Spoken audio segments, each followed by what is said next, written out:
started just like this. Welcome to the Hardway Project. Step in the ring. John Mark there, Charles. This is our first episode.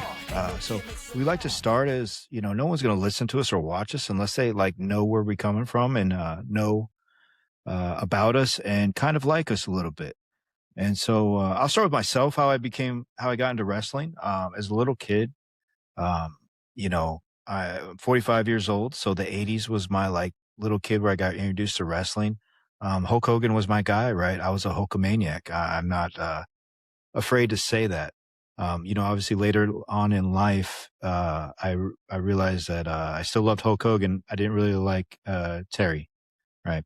Not the greatest human being in the world, but I was a Hulkamaniac, and I think a lot of that, and I think a lot of people can relate to me, especially my age, because I grew up without a father for a few years of my life, and so Hulk Hogan was that father figure. Right. I think a lot of kids kind of didn't have dads or didn't have a father figure. They looked on the TV and saw him and just that was your idol. Right. So you kind of equated him to father figure. So I was a Hulkamaniac, man.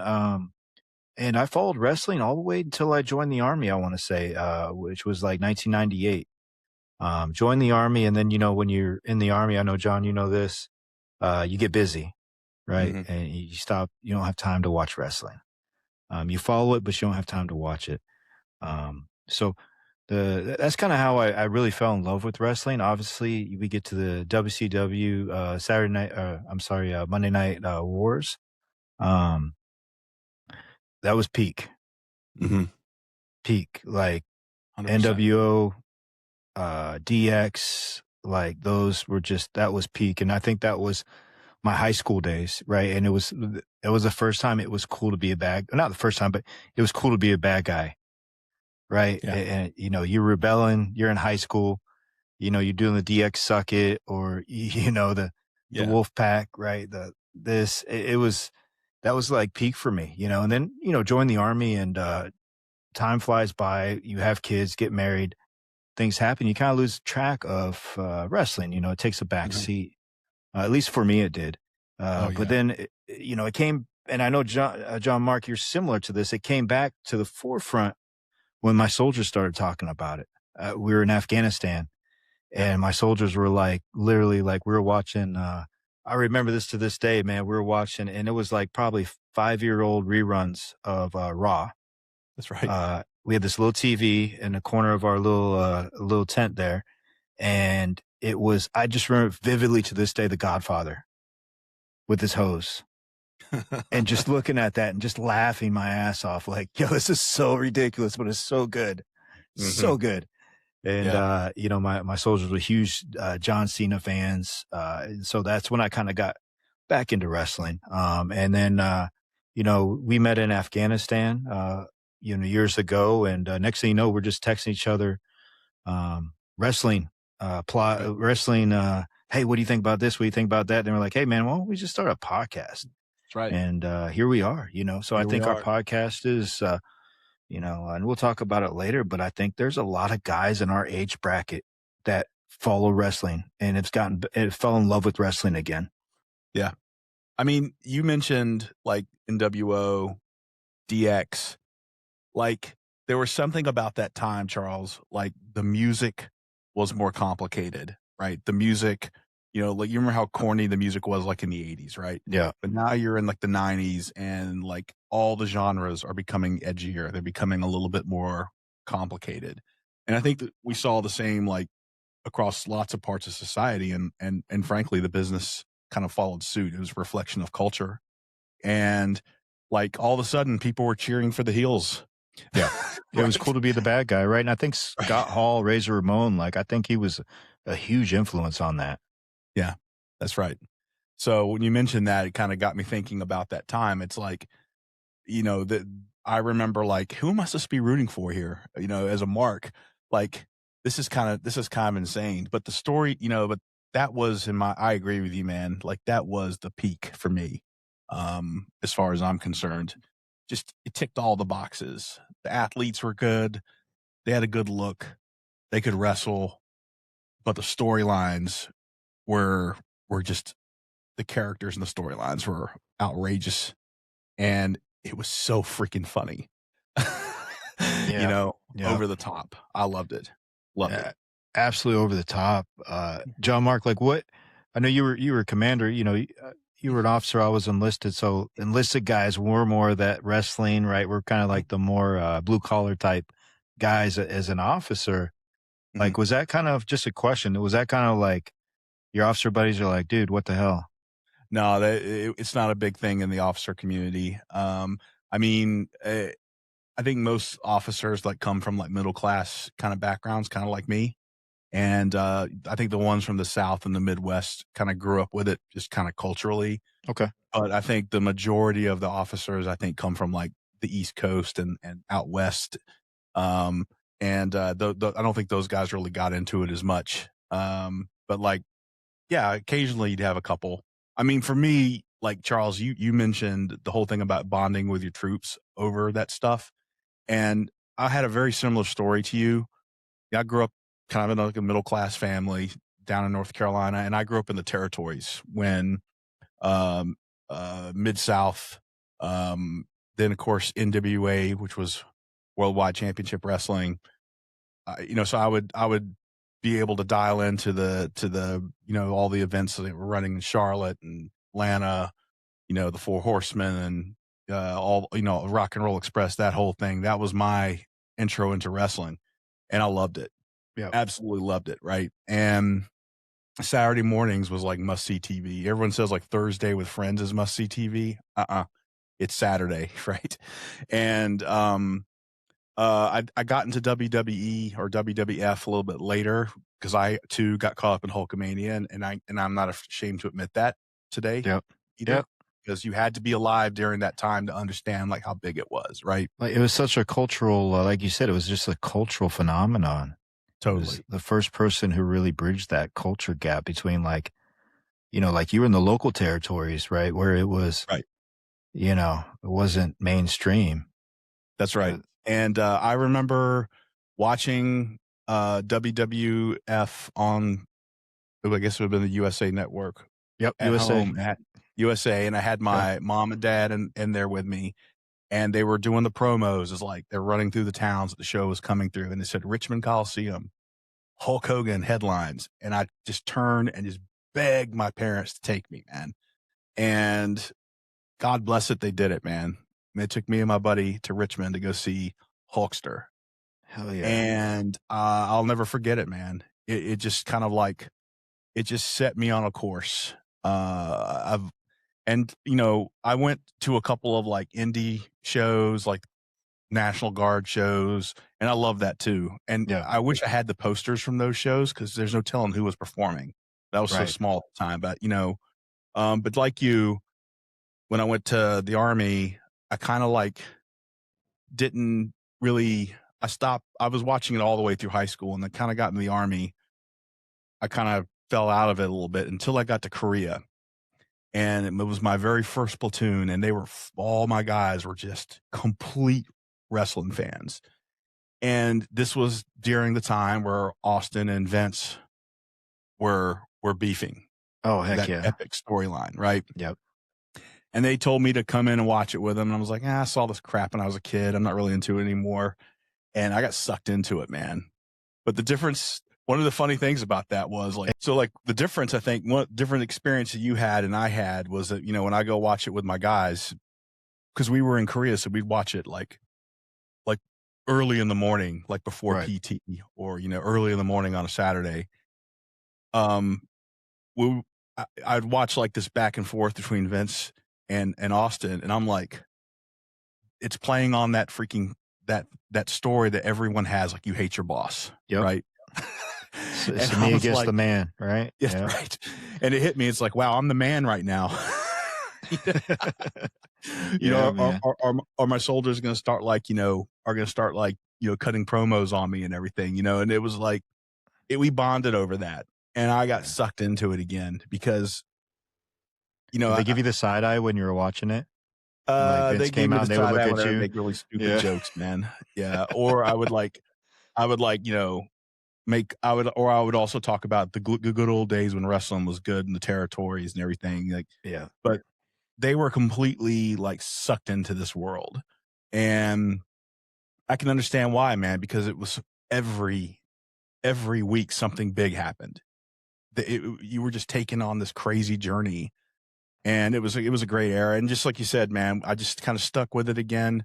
And then I run into you when we were at Fort Bragg and in Afghanistan. And I think we were working, and we had made a comment. You had made a comment about wrestling. I made a comment about wrestling, and it's like, oh, this guy likes wrestling.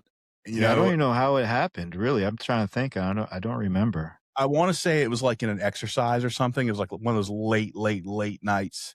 Yeah, and maybe we were just like talking about like what was going on with WWE. And I think you were a little surprised. You're like, what? Wait, this Colonel likes wrestling? Right. But I bonded with you because like you're a guy that you're a smart mark. I think you told me what smart, right? Yeah, smart. I learned it last week when I was okay. It's a good term. And I'm pretty sure at the conclusion of this podcast, I'll probably be exposed as not a very smart mark. But I like the fact that you were talking about like the business. You were talking about like you and I guess we're doing some fantasy booking. You know, this is the direction they should go. This is who I want to see. And you know, that was our thing. We would just comment on Raw, SmackDown, and that was our thing. And we kind of carried that forward to today. So yeah, similar sort of background to you in terms of my wrestling story. Richmond Coliseum, baby. It's funny. I think there's a lot more of guys like us out there. Mm-hmm. They just don't know, or they just wrestling is still kind of taboo, I guess, maybe in some circles, right? Yeah. Maybe not taboo. It's mainstream now, but you know, it's kind of like I equate us to us liking wrestling as our lady counterparts liking the Real Housewives of whatever. That's a good comparison. Right. So it's that guilty pleasure, right? Yeah. Yeah. I wanted to ask you something, Charles, real quick. Yeah.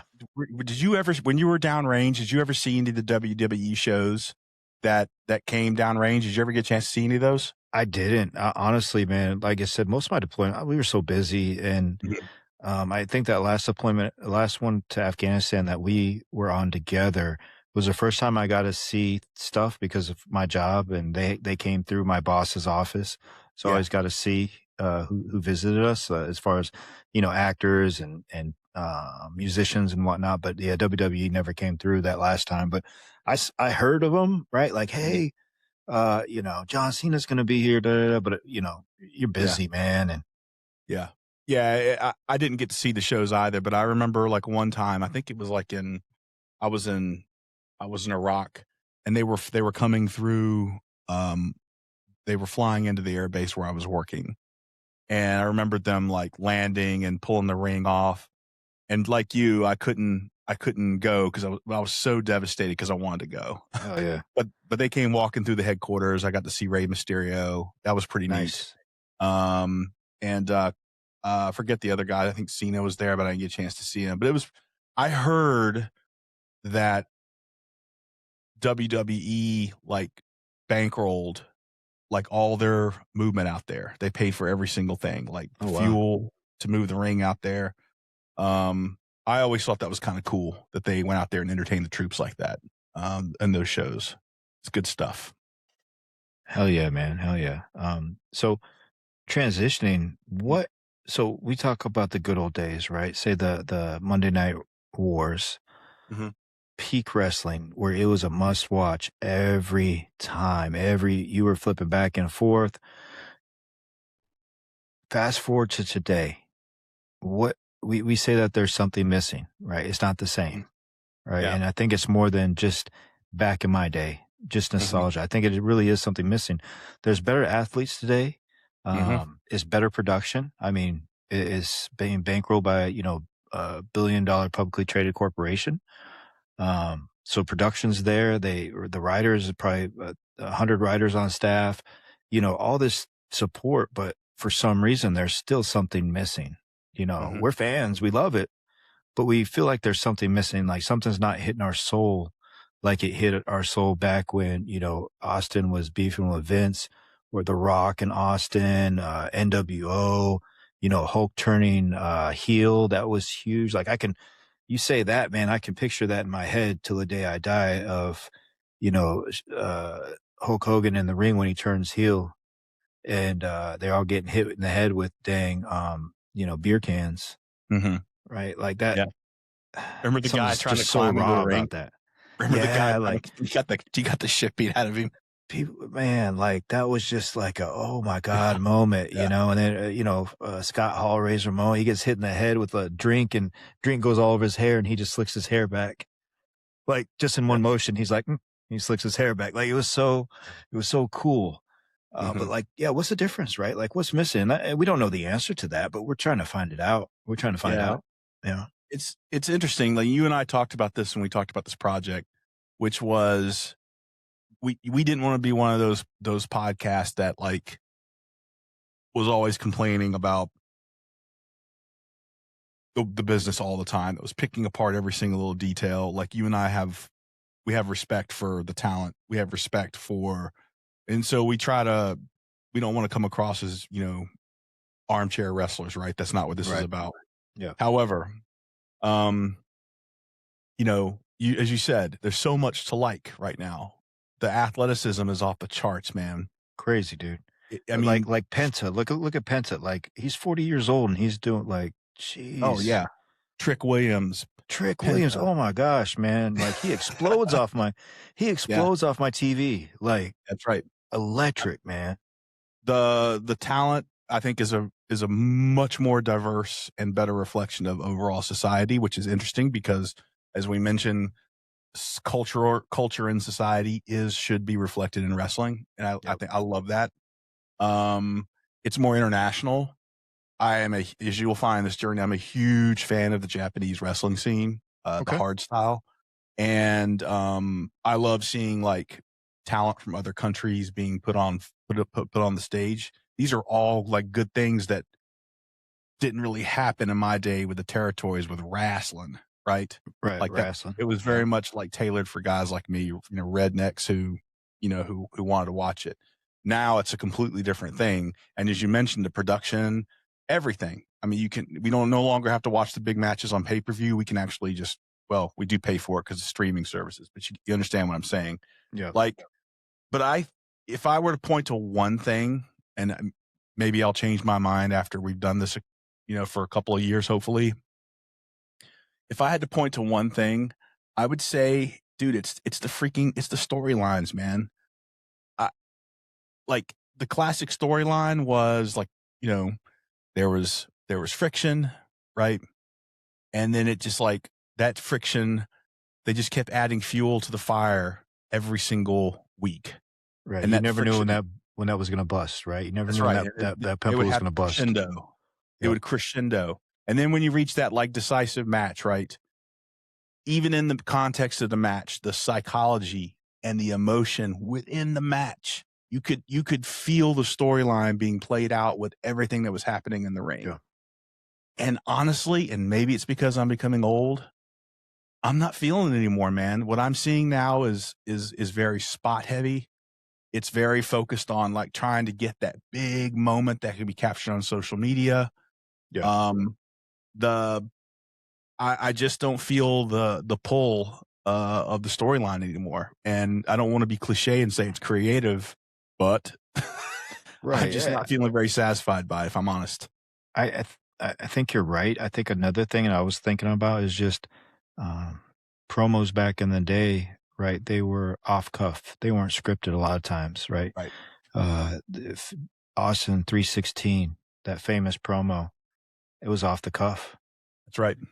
Right. Jake the Snake was doing some religious stuff, praying and Bible thumping or whatever he was doing at the time because he was recovering, crack addict or whatever it was. And Austin took a hold of that, and 316 was Austin, Stone Cold Steve Austin was birthed. That's right. Off the cuff. It wasn't written in a storyline anywhere, right? It wasn't like, hey, Steve, you're going to say this, that, and the other, and then you're going to turn it into Stone Cold Steve Austin. It just happened organically. And I think that's one thing that's not the answer to everything, but I think that's one thing that's definitely missing. Nothing's organic anymore. Everything's so scripted and calculated. Mm-hmm. Yeah. I mean, I'll ask you this question, Charles. what was the last like really compelling storyline that really So that really captured your attention?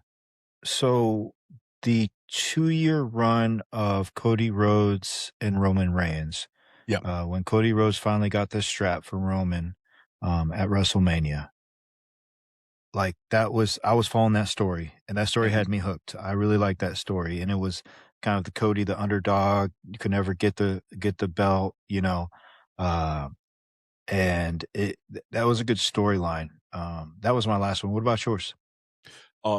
Same guy, different storyline is Bloodline. Okay. I I absolutely love Bloodline.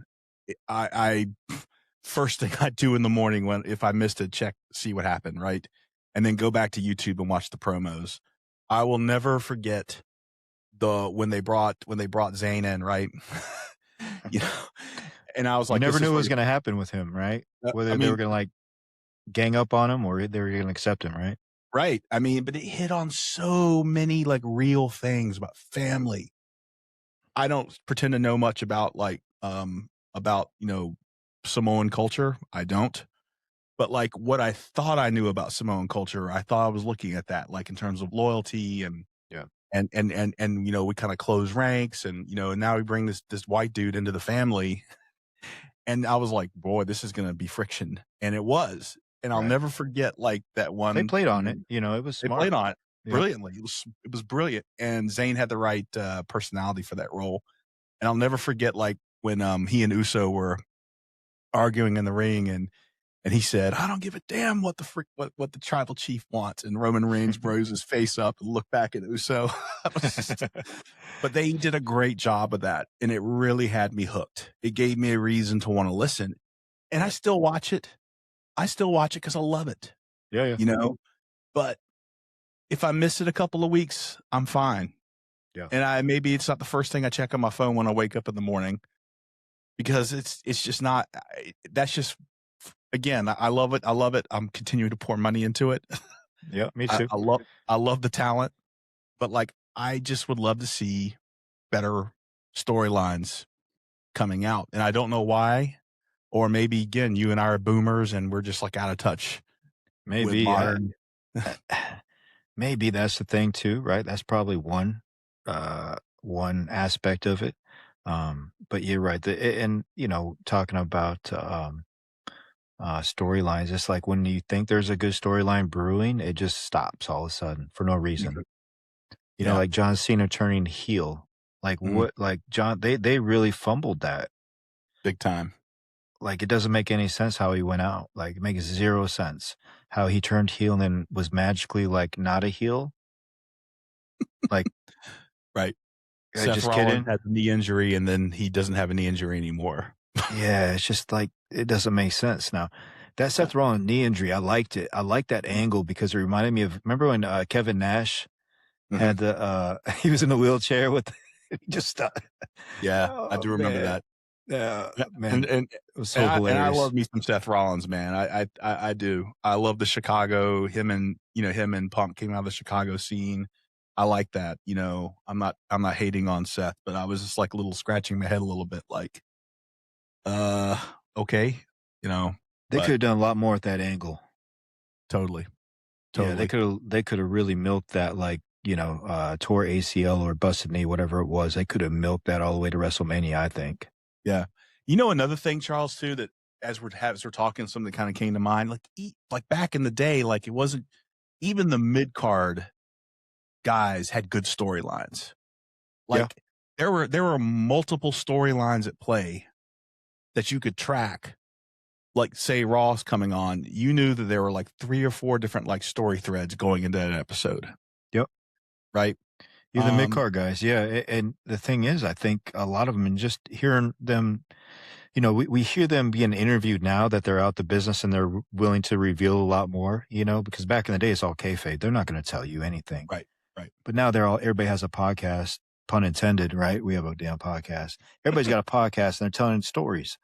right. And even those mid-card guys, basically they had they could develop their own storyline, and that's how they stayed in the business. They didn't Mhm. rely on creative because creative, like, hey, you're a mid card guy, go figure it out, dude. Yeah. So like Yeah. they would develop their own, they'd have to almost develop their own character and their own storyline to stay relevant and stay in the business and get that paycheck. Yeah. Yeah. I mean, you think about that pressure too, man. You know, you can't, in a situation like that, you cannot, I don't want to say anything ugly about Ric Flair. No, you say, hey, You can't Ric Flair it, man, where you got 5 moves and you basically use your charisma and your talking ability, right?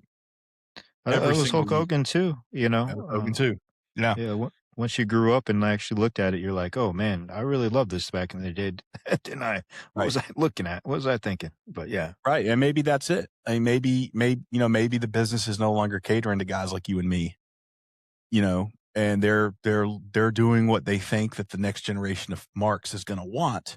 And maybe that is more high flying action, more physicality in the ring. But I'm a sucker for a good promo. Like me too, me too. promos is what makes it happen. It's part of that crescendo, Yep. that gets it up there. So the promos today are all right. Again, like I can't point back to one over the last couple of years I can point back to and say that was freaking awesome.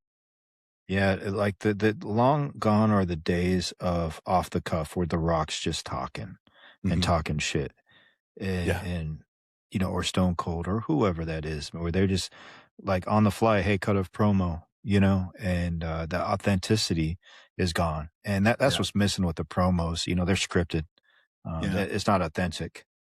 I guess that's one of the things I like about Punk is the fact that with at least, I give him a lot of grace now because he's a little older and, and he's got a different role in the business now. But man, when he was younger, you didn't know what he was going to say.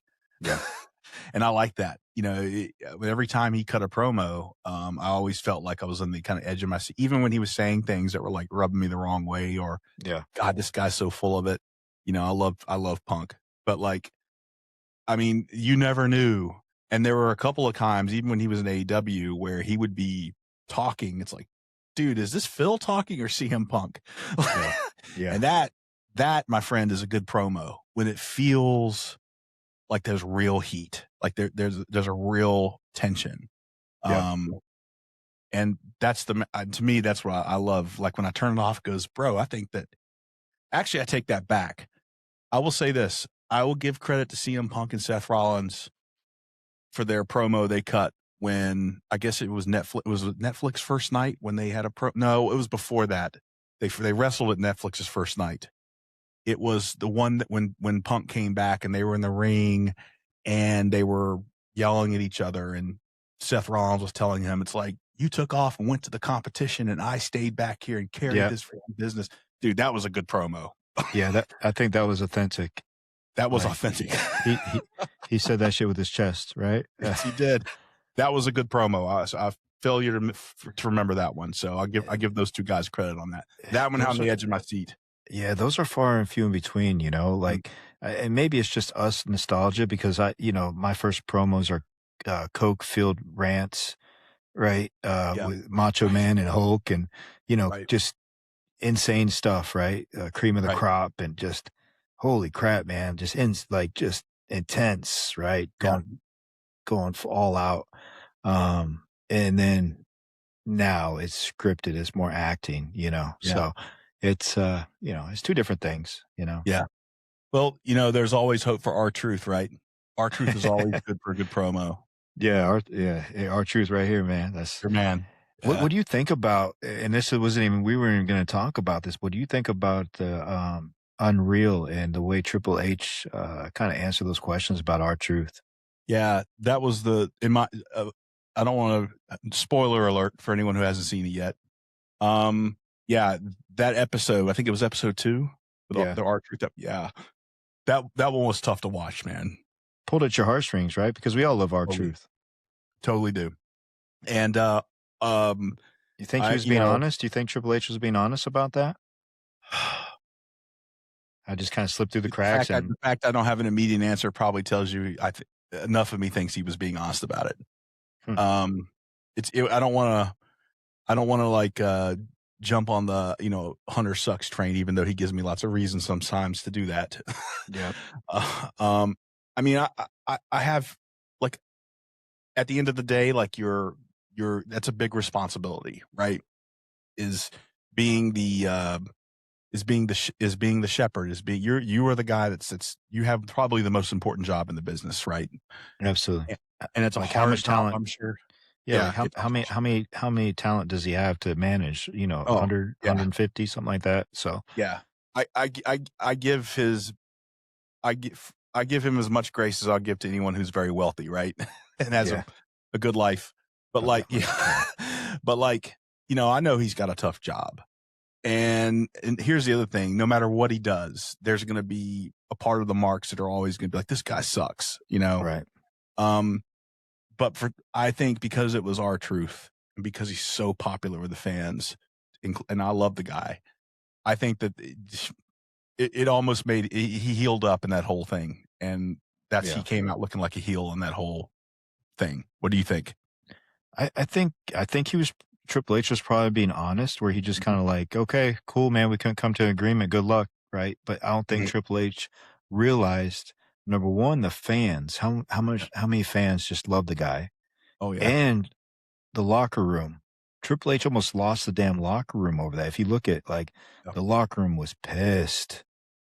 Like, how could you let R-Truth leave? Like, they were just Twitter after Twitter after Twitter, talent, Mhm. Yeah. just blowing up. And so I think at that point, that's when Triple H is like, oh shit, my bad.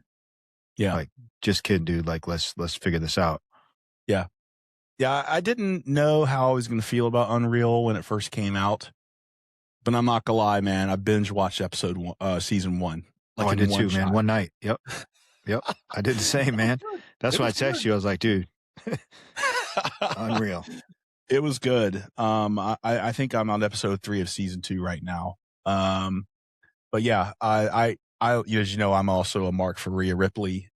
Um, I liked the part where she was like, there to show the video of her like walking back and forth. She was like, she was crying in the ring when she was thinking about it, because these people, they put on these iconic, we're superheroes or we're supervillains, Right.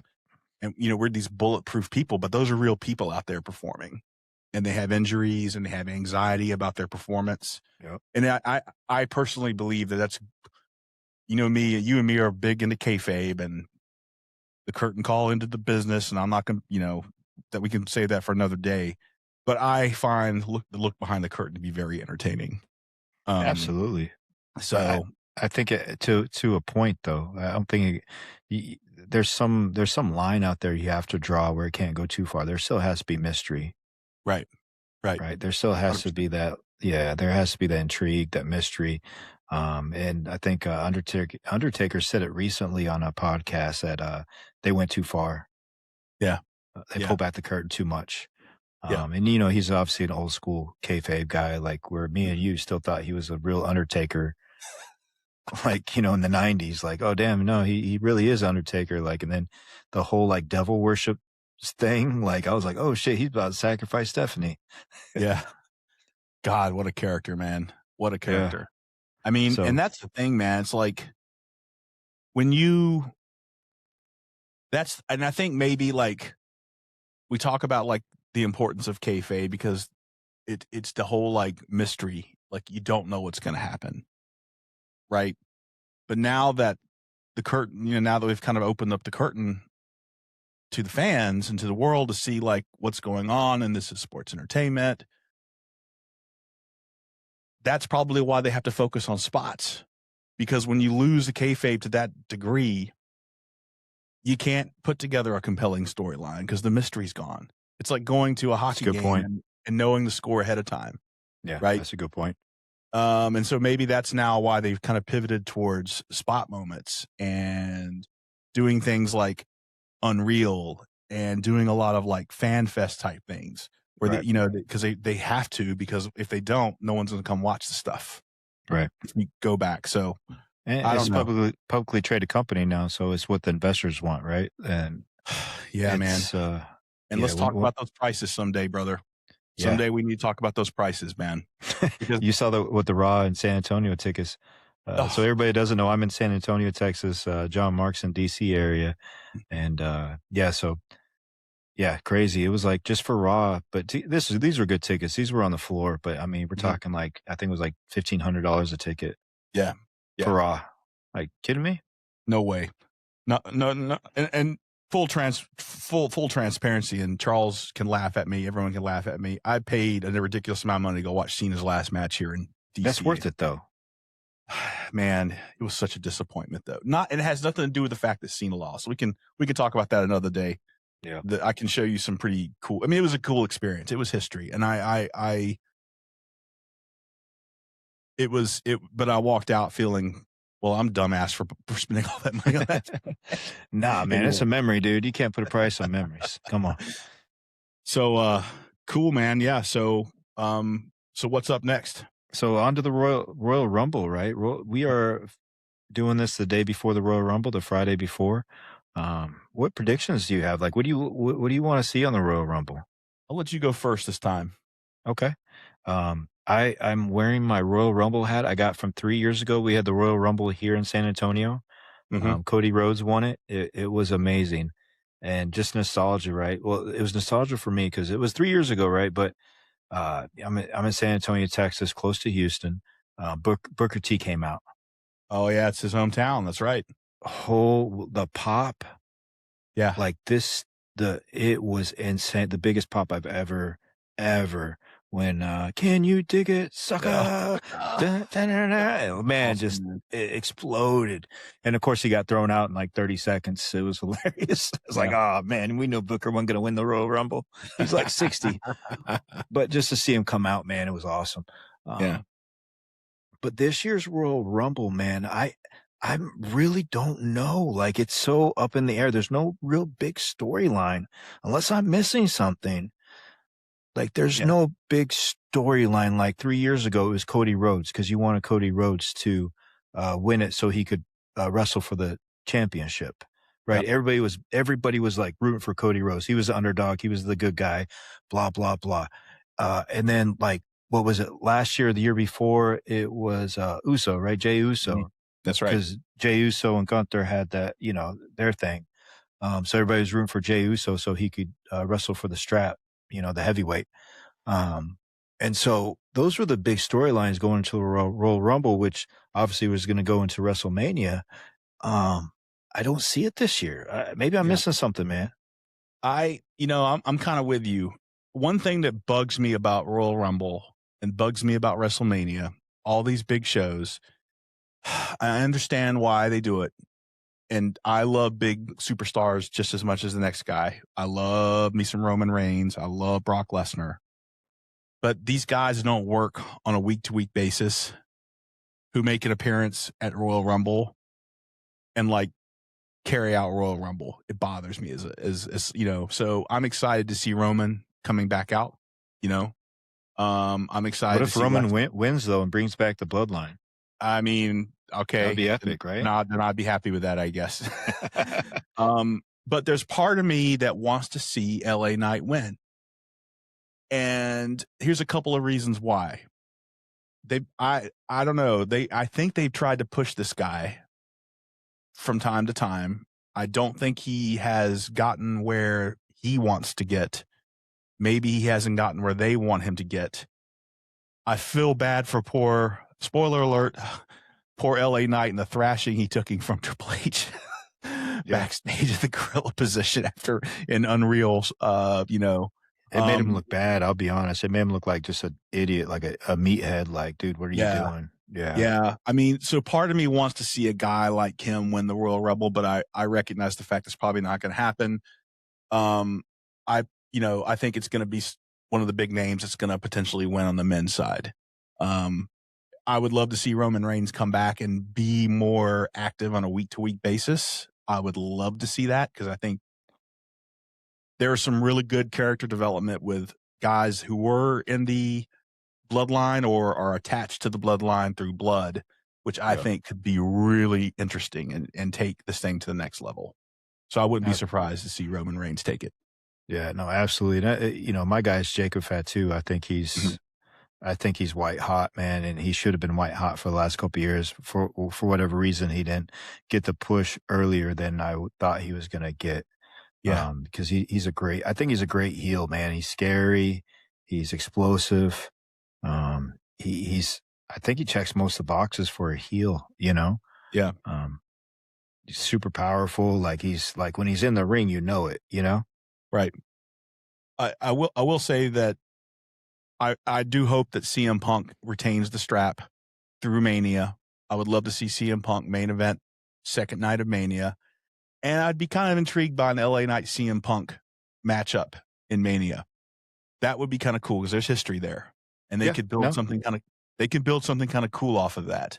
And they have similar styles, etc. So I don't know. That's my I'm rooting for LA Knight, I guess, but we'll see how it goes. Yeah, I think I'm the opposite of you on the Rumble. I love the old characters coming back for one night. Like that shit gets my juices going, bro.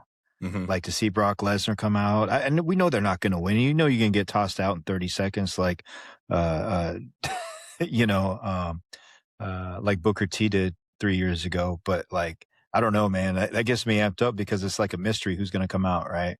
Yeah. What are you thinking about AJ Styles and Drew McIntyre? So AJ, I like AJ Styles a lot, man. I think, you know, this is his last year, right? He's one of those guys like we talked about earlier, we texted about earlier. He's like he's not on the level of Randy Orton, but he's like a kind of like Randy Orton where we're going to appreciate him once he's gone. You know, we don't appreciate him now enough. And then, so I like AJ. I think he, you know, since this is last year, he's not going to get a huge push. You know, yeah, I'm a big fan of AJ Styles. Always have been, and his moves are so clean, like wrestling wise. Totally. He's so clean.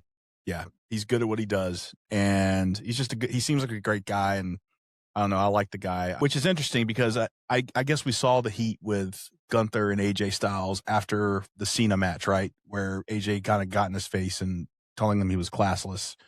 You can kind of see that kind of bubbling up, and I guess it's going to culminate here at Rumble. Yeah, and it's Drew McIntyre. Listen, man, I love Sami Zayn as much as anyone else. I don't see Sami Zayn beating Drew McIntyre. It would be a great story. It'd be a good feel-good moment, but I don't see it happening. Yeah, I'm not a huge Sami Zayn fan. I'm just like, to me, he's a mid-carder. I'm just being honest to me. Mid-card, he's going to give you a good match, right? He's a good wrestler, but maybe just because he looks like he looks the way, maybe because he looks the way he does. I don't know. He just doesn't do it for me, you know? Well, you know, Bret Hart says in his autobiography we'll talk more about Bret later, but he said there are 3 elements to a good talent. You have to have the look, you have to be able to wrestle, and you have to be a good talker, right? Yeah. That's those are the 3 pillars. And I mean, I think that Sammy is smart enough to position himself in a way that allows him to do what he does really well, very well. Yeah, he does. He uses what he has to his fullest potential. Absolutely. Yeah. He's just not a main card guy for me. Yeah, I can't see him carrying the strap. I agree. And then to transition, right? So you said Gunther, right? Like I don't like Gunther. I think he's lazy. He's boring to me. Just being completely honest. The chest slaps. I'm like, come on, dude. Like, is that all you got? And it's like you're actually hurting these. Like, it's cheap because you're actually doing it and it's hurting. And to transition, your guy Bret Hart commented on that. I saw recently. He actually talked to Gunther and told Gunther, hey man, what are you doing? Like when I wrestled, right back in my day, but when I wrestled, like the next day after I beat your ass, you didn't wake up feel like you got ran over by a truck. Yeah. You felt that's right. Just like you did the day before. That's right. You got it wrong. I mean, like you're doing it wrong. He took a lot of pride in that. He took a lot of pride in that. And I think he's well within his rights to say that. I mean, I will say for Gunther, when I was at the Cena match, my boy was generating some serious heat. Of course, I think either you or I don't want to say either you or I'm exaggerating to make a point. Like I think no matter who his opponent was, they were going to generate a lot of heat because that was Cena's night, right? But like that dude was getting cussed at, yelled at. I mean, people really hated him coming out there. So I guess I'll give him that. I guess we give him props for that, for being a heat If magnet. we go off the rails for a second, we talked about it. I think they can do so much with Gunter, right? Gunther, as far as especially now, right, with the climate we're in now, and I'm not going to get too politicky, but the climate we're in now, and then he's from Vienna, and he's got, let's be honest, it's almost like a Nazi vibe, right? If they turned on that, just turned up the volume a little bit, right, where you're not going to get canceled, your investors are still going to be okay, right? You just turn up that Nazi vibe a little bit, and then maybe his, or he wrestles, I don't know, where it makes it a racial thing, like kind of back in the day, right, where you kind of like, you were in the territories, you knew, man, like. Oh yeah, you could play that race card pretty good. And, we're talking earlier, the Nation of Domination. You got, back in the day, you could do these racial things. If they just, I know they can't do it now because of today's culture, but if they just turn that up just a little bit, I think it would play well. Yeah. I mean, it brings back some pretty bad memories for me, because you're right. And it was a totally different context too, right? Yeah. I remember how they used to use black talent down south in the territories, and even when I was a kid, I was like, "Ugh, this isn't." It's if you're playing, like, I agree with you. I believe that for wrestling, politics, culture, I believe it should be part of it, because it's supposed to be the manifestation of all those tensions in society. I hate my boss. Yep. My wife is cheating on me. All these things that, like, people are experiencing. Well, guess what? People are experiencing right now. They're experiencing politics, right? Yeah. The problem is that politics has become such a freaking third rail in society. You can't. It's hard to be. If you're going to try satire, it's got to be like perfectly executed. Yeah, that's true. And so, like, it's hard. But I agree with you. I would love to see, I would love to see some of this stuff being played out in the ring. It should be provocative. It should be something that people are like, I don't know how I feel about this. Right. Because it's happening in our lives every single day. That's stuff. That's part of wrestling I love. Right. Like, if Gunther just says, like, say he wrestles Samoan or R-Truth or somebody, and he says, "Hey, you guys," or "You all," or he just says something that could be, it could be taken the wrong way, but it's not over the top. It's not going to get you canceled. Yeah. Yeah. I think he could generate so much heat. Yeah. Yeah. No. I mean, it's that's a tough one, man. And I think the best kind of wrestling is when it's not like so obvious and over the top. It's the undercurrents. Yeah. Obvious and over the top there's a place for that, right? There's a place for that in the storyline. But, like, the tension is in the air. They're not saying it, but it's being said. Like, to me, that's where it takes, and that's why being a champion, and that's why carrying the strap is such a huge responsibility, because you're going to be called on to do those things, and you have to use all your talent. So, real quick, I wanted to ask you, I don't want to leave out the women's division. It looks like Tiffany Stratton is going to be making a return. She's kind of been out for a while. Yep. So I can kind of see her. I see Jade Cargill as a generational talent in the women's division. That's my girl. Yep. I can see her back there, right? Yep. That's my girl. That's your girl. I think she's man, what I like about her, man, is, she came in very raw, very green, right? And she's improved, like, almost on a weekly basis. You see every time she comes out, she's improved, whether it's wrestling, whether it's her spots, whether it's the mic skills. And then, like, let's be honest, man, without being too, her body, man, she's just, holy crap. Like, there's no one built like her, Yeah. Yeah. I am, as you and I joke about all the time, I am in my just Mark dreams. I hope to see her and Rhea Ripley in WrestleMania. That would that'd be a great match, dude. I'd put that main event night one, dude. I would. I think that would be an awesome match. and they're both classified as, giants, right? They're big girls, but both of them can move like crazy. Both of them are Oh, super yeah. athletic. And Yeah. I think the match should be great. Yeah. It'll be interesting to see how they do that. But I think I'm looking forward to Rumble, man. I am. We'll have to eat humble pie if all of our predictions fail, but that's okay. Yeah, man. It's all good, man. I want to see something that's like out of left field. That's just different, Yeah. like surprise me, surprise me. Yeah. Take me for a ride and surprise me. But, we were talking about, you're in DC, DC area. I'm here in San Antonio. We both retired from the Army. Our retirement and jobs led us to these places, and we've kind of checking out the independent scene here in these places. San Antonio, where I'm at, huge luchador. I mean, just 5 generations ago, San Antonio was Mexico. Mm-hmm. So you have a lot of luchadors here. River City Wrestling's probably the biggest promotion here.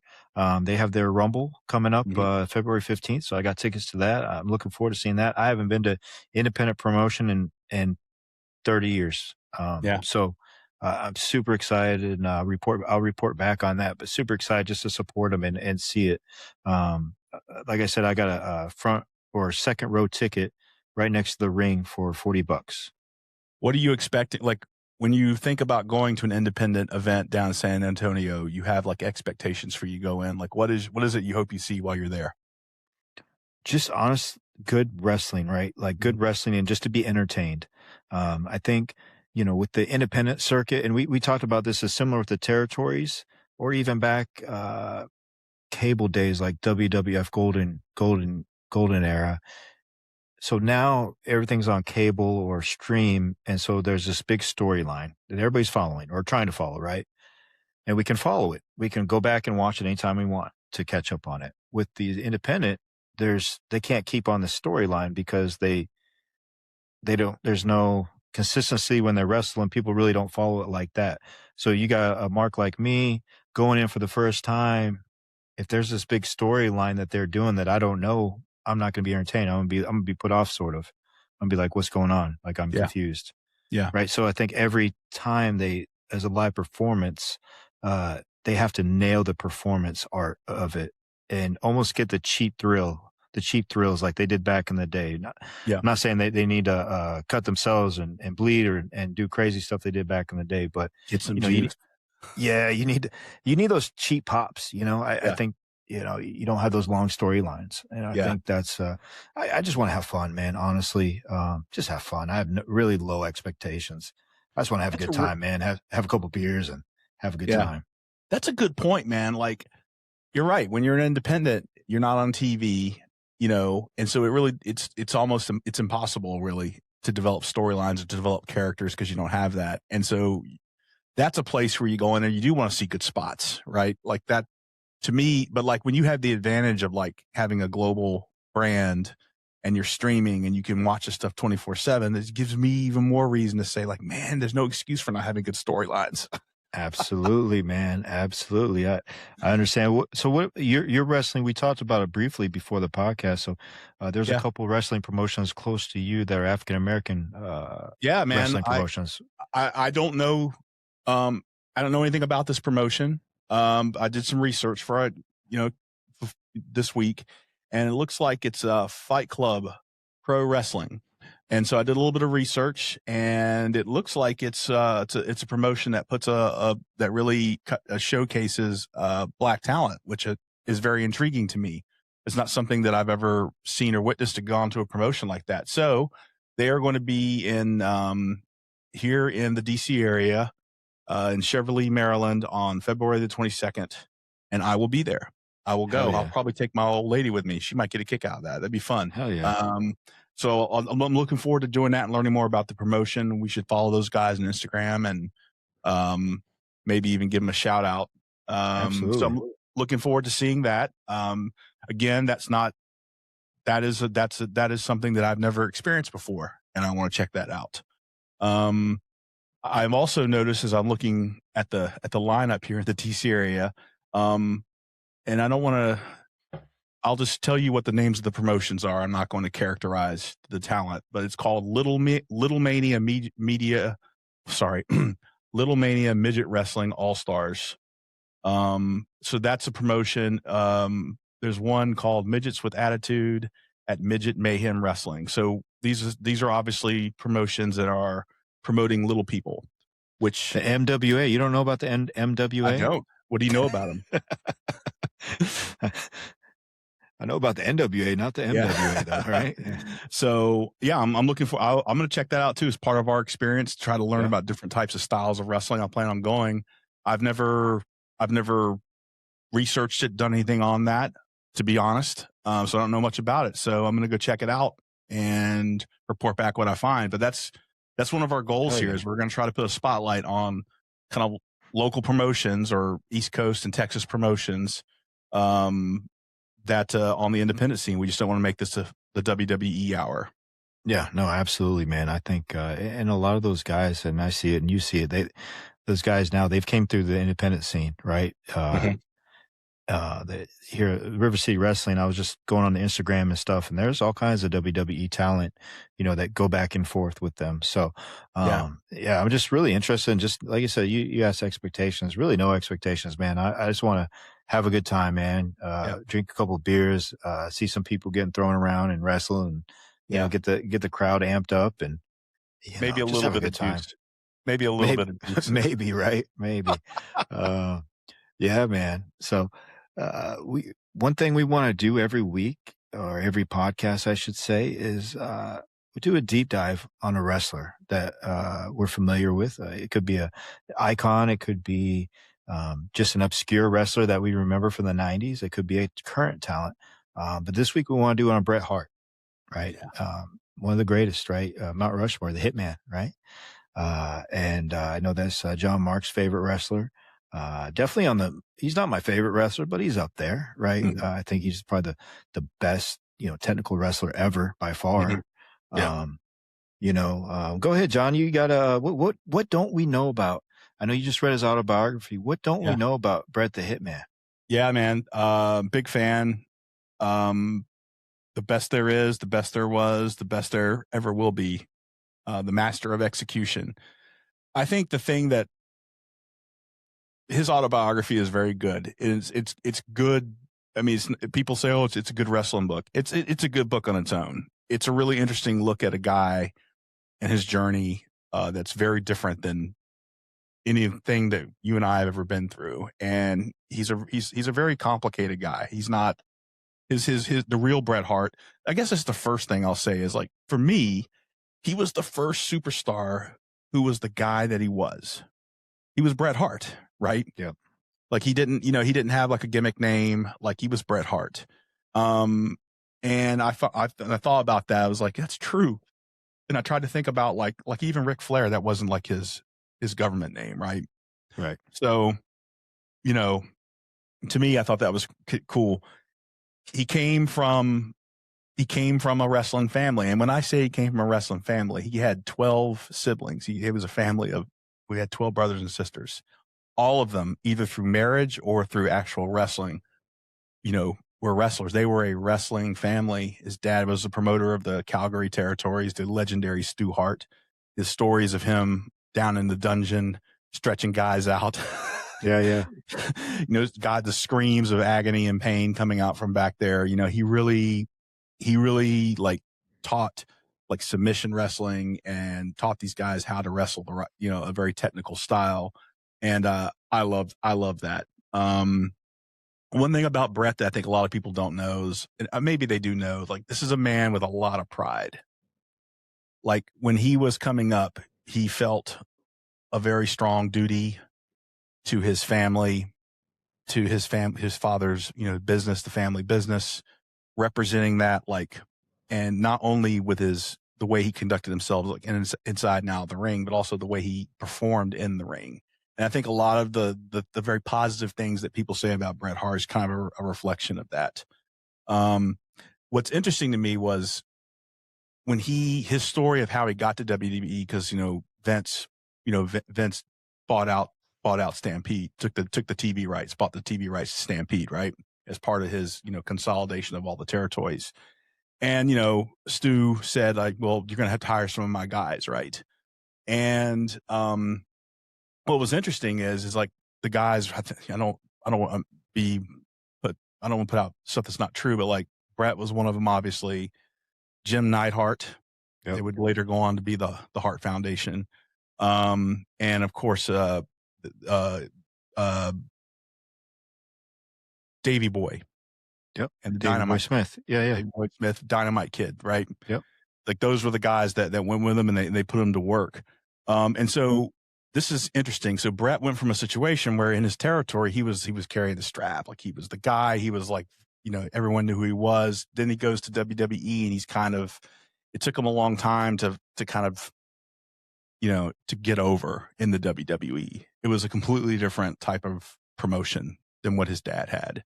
And during like his autobiography, like he talked a lot about that. Like he went in and he was a very good technical wrestler, but now he's going into the WWE during a time where there's like this intense competition with WC. Well, this is maybe a little bit before that. I was wrong about that, but what the WWE was like during that time. I don't want to say like it was full of really big characters, and Brett. It was cartoonish. It was straight cartoonish. Yeah. Right, and Brett, that wasn't Brett's thing. Right. Yeah. So I think what turned for him is when he got teamed up with the Hart Foundation, with him and Jim, who knew each other, tagged up, and then Mouth of the South Jimmy Hart as the manager. And I think that launched him into that cartoon world. Right. And he made pink. I don't know if you're a big fan of like the pink, but like he made pink a cool color. Right. Yep. No, absolutely. And those sunglasses, dude, those wraparound sunglasses, like they were as balling, a kid, man. I thought those were the coolest things in the world. Yeah. Like, dude, I wanted those so bad. And you remember he would always give them to a kid, but when he come out there, like even when he was a heel, he would do that. And I thought that was just cool. I want to talk about a couple of matches. I'm not going to give a comprehensive history, but a couple of matches that you probably remember because you and I are the same age that like really back to storylines. There were two stories that were awesome, and they both involve family. Davy Boy, because Davy Boy was married to Brett's sister, so they were brother-in-law, and they had like this family heat storyline, and they pulled out all the stops for it, man. I mean, it was a very powerful storyline. I remember it so well. You got families fighting each other in the ring. They had a tremendous match. He put Davy Boy over. I remember that. And I think he won it in London, if I'm not mistaken. That's one thing. Brett put so many people over. Never complained about. Never. Yeah, business, man. It was all business, dude. He was so good on that. He was. I mean, and that's one of the things, man. Like in his book, he shared his opinion about putting people over, right? And he viewed it as kind of like, this is my job, right? Yep. This is what I'm supposed to do. I'm happy to do it. Did he feel? He was happy to do it in public. Inside, like he shared some of his inner feelings about putting some guys over. Right. In private, he probably didn't agree on a lot of that stuff, But he did it, and he didn't talk out of, from, I will never forget WrestleMania 8, man. For me, that was almost like my start of my grown-up appreciation for wrestling, because before that, it was all the Hulk Hogan stuff, and, it became real, right? It became real because, like, it was Roddy Piper, my other guy, okay? It was Roddy Piper versus Bret Hart. And there was so much history between those two because of their Canadian connection. And what a match. And I'll never forget it, man. I mean, Bret had color, he got cut, and he's laying there, and Piper, after this heated, promo and this all this heat, as the crescendo, he goes and grabs the bell, and he was going to brain Bret. And the crowd at Madison Square Garden, I think that's where it was. No, it was in Indianapolis. That's where it was. It was in Indianapolis. They were just exhorting Piper not to do it. And he had this look on his face, and he put the bell down. And they went back to work on Bret. And Bret ended up winning. It was a great moment, man. And they buried the hatchet. They walked off together. Bret was covered in blood. Piper was helping him back. I just felt it was just my favorite ending of a wrestling storyline. I think to kind of move it forward a little bit more, some things that maybe we didn't know about it. I'm sure you remember this match. So Vince wanted Brett to heal up, right? And he had been a heel, but there's a particular time where he was very popular and he was getting more mail than like Hogan, and Vince wanted to heal him up and put over Stone Cold, right? And you remember that sharpshooter that he had Stone Cold in? Yep. Where With the Stone blood Cold, and yeah. I mean, what an ending, because it wasn't about the fact that it was epic and it put over Stone Cold, and it shows that you can lose and still get over. Yep. Because Stone Cold didn't tap. He passed out with blood all over his face. Nope. And looking back and doing my research, it was actually Brett was like telling Stone Cold, no, you can't tap. You're the guy that's going to take this thing to the next level. You have to pass out. That's how you lose, and that's how you get over. I thought that was great. And then what happened was he just basically beat Stone Cold. Now everyone hates him, and he has this like this anti-American like kind of character. If you remember that, Right. He was using that to get heat. That's PhD level wrestling. That's psychology. Psychology. Yeah. Like, and I think that now you can't do that because the wrestlers don't have the authority, or just that they can't kind of call their own spots. Yeah. Whereas I think back in the day, the big guys like, Stone Cold, Hogan, Bret Hart, Vince would say, hey, this is what I want to happen. This is who wins. This is who loses. How you go about that is on you guys. And That's I think a lot of that, like, just listening to interviews nowadays, a lot of that was like, they would talk before the match, like, hey, let's do this, let's do that, this spot, let's do that. But then most of it was in ring, depending on what the crowd was reacting to. Like that, to me, it blows my mind, like how you can do that. Right. Like it blows my mind. You're at that level, man. And those guys like Brett and those guys could do that, play off the crowd. Yeah, 100%. I mean, and you saw that too. Obviously, everyone knows about the screw job, so we're not going to talk about the Montreal screw job in great detail. But what the Montreal screw job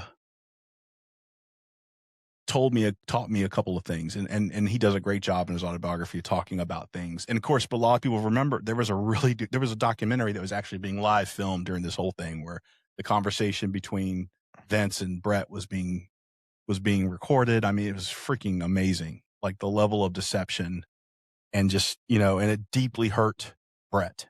Like, and I hate it, because this is a guy that was in the business for 14 years, busted his ass, put guys over, because he's a good technical wrestler. I think there's a tendency to want to use really good technical wrestlers to put guys over a lot. Right.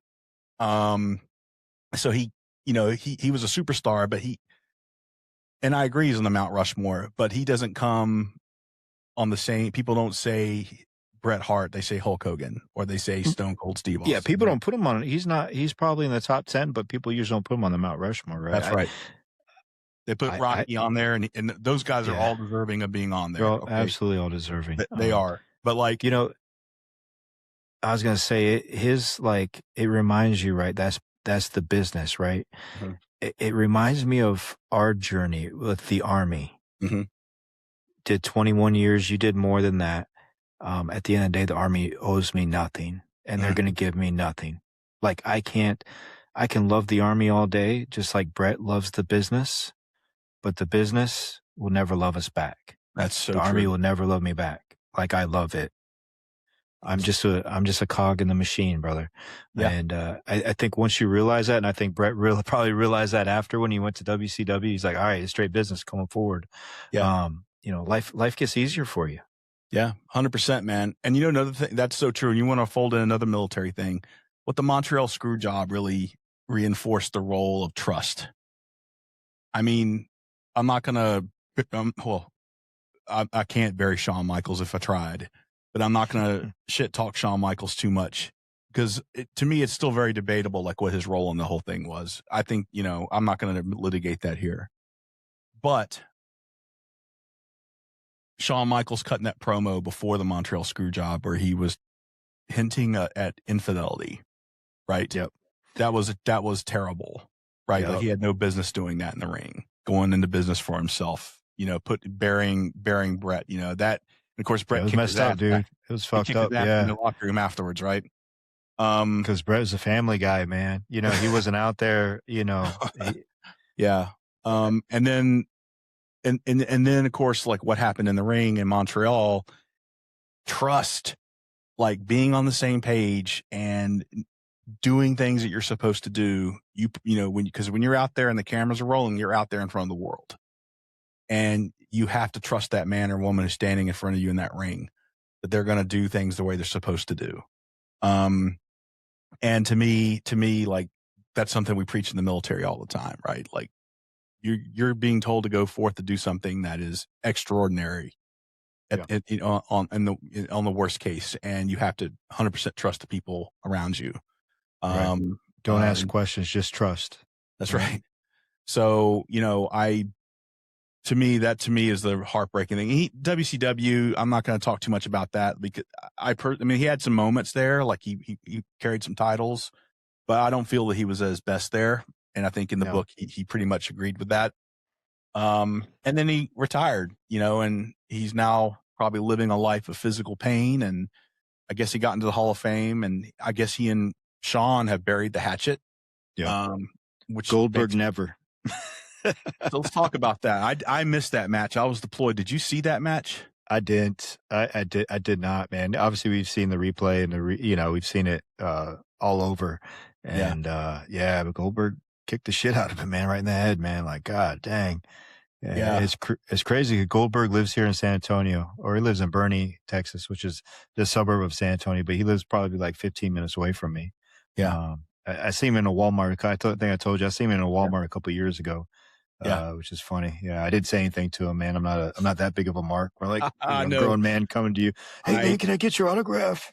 I don't ever go up to people like that because I'm so scared I'm gonna find out what assholes they are. And we talked about it beforehand, like the criticisms of Brett. That he's bitter about it, right? I think if there was ever a guy that had the right to be bitter about that, it's probably him because he took a lot of pride in not hurting his opponents. Yeah. Right. I don't think he's bitter. I think he gets a bad rap. I think he's just telling his story, his truth. Right. Yeah. And I think, obviously the internet and what people do nowadays, they're going to pull those 10-second clips. Yeah. But when you look at the context and actually what he's saying, it's accurate. Mm-hmm.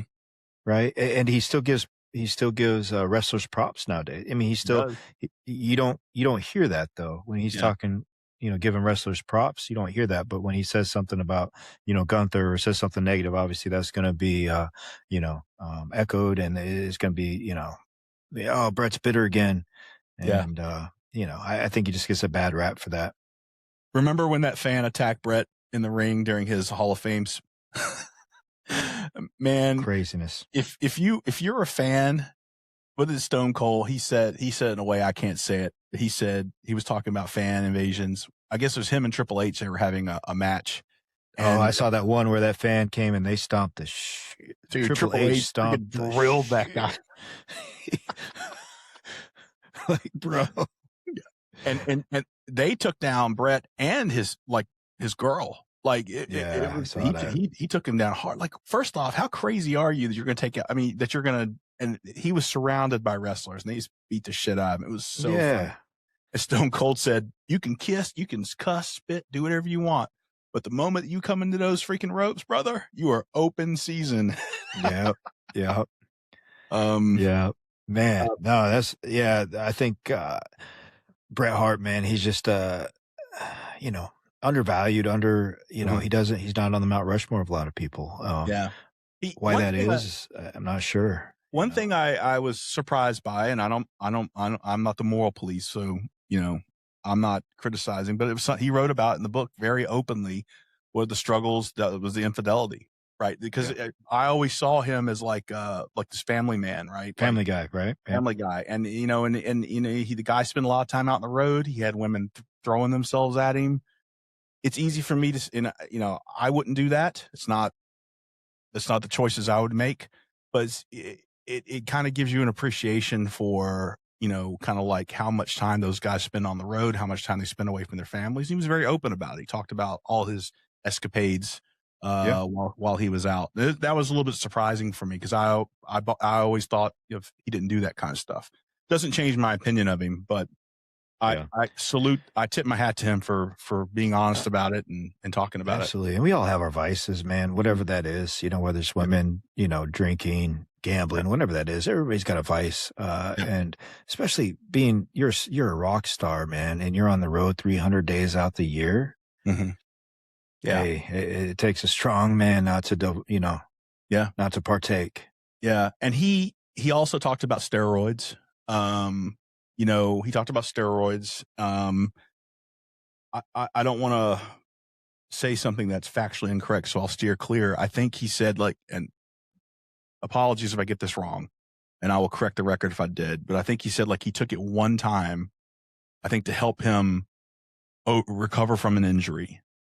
Because he felt a lot of pressure to come back, but he didn't take it as part of his routine to get really big like a lot of the guys in the locker room at the time were.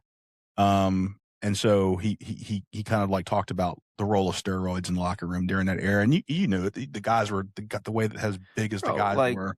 Yeah, that's how you got paid. The bigger you were, the more impressive you looked, the more Vince liked you, and the stronger push you got, which meant the more you got paid.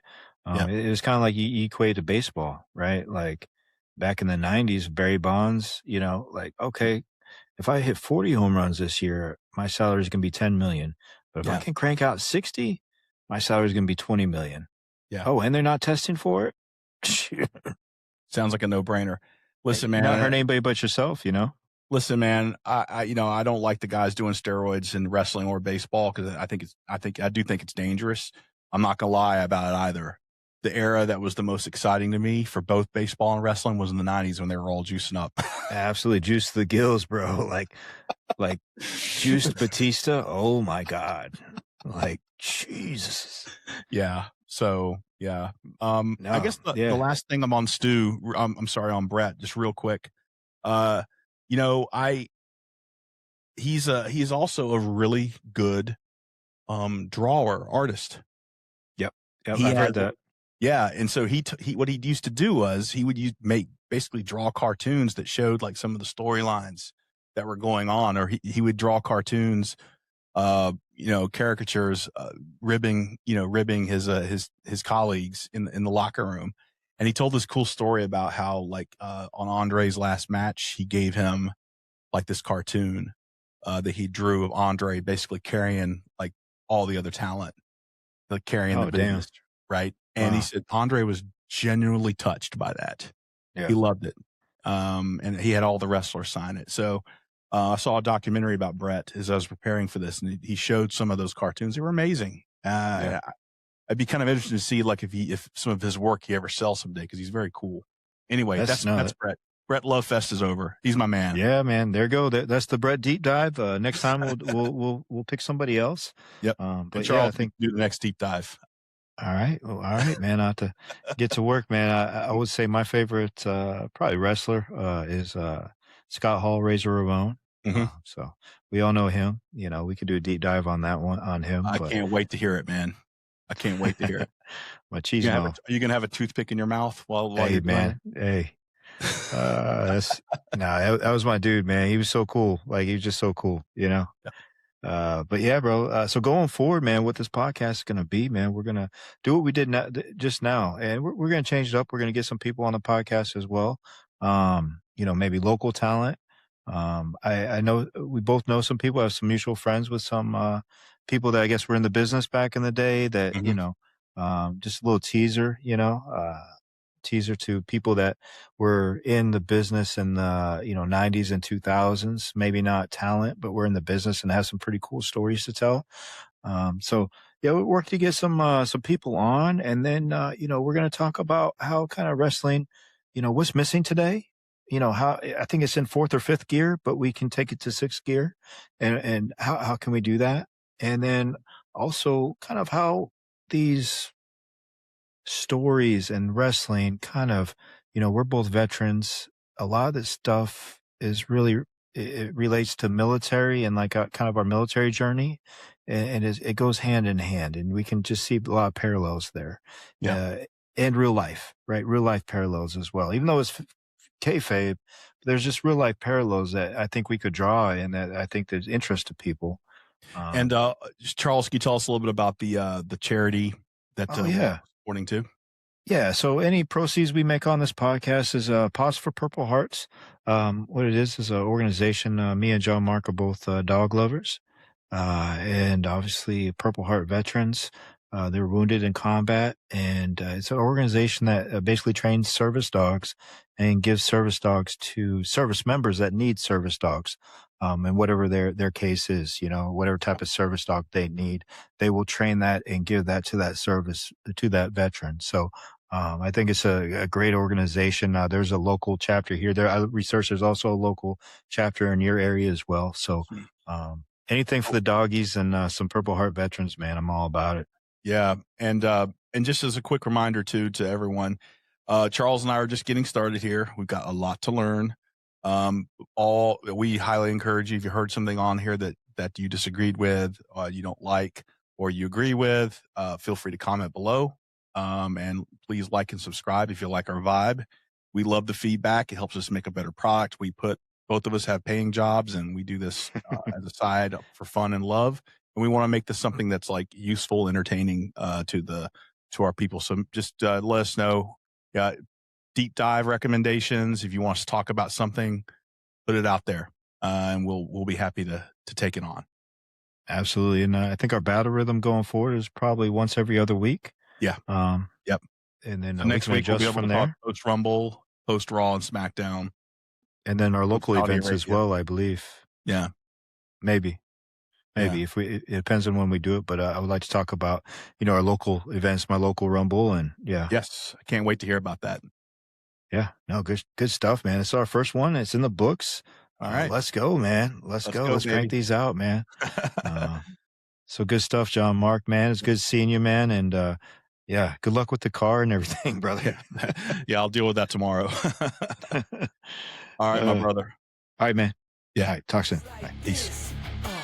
Welcome to the Hardway Project. Step in the ring, it ain't no backing down. Authentic, straight, raw, ain't no gimmicks allowed. Get it hype for the crowd, talking everything wrestling. Coming at you, hosted by real deal veterans. Yeah, let's get it started just like this. Ayy.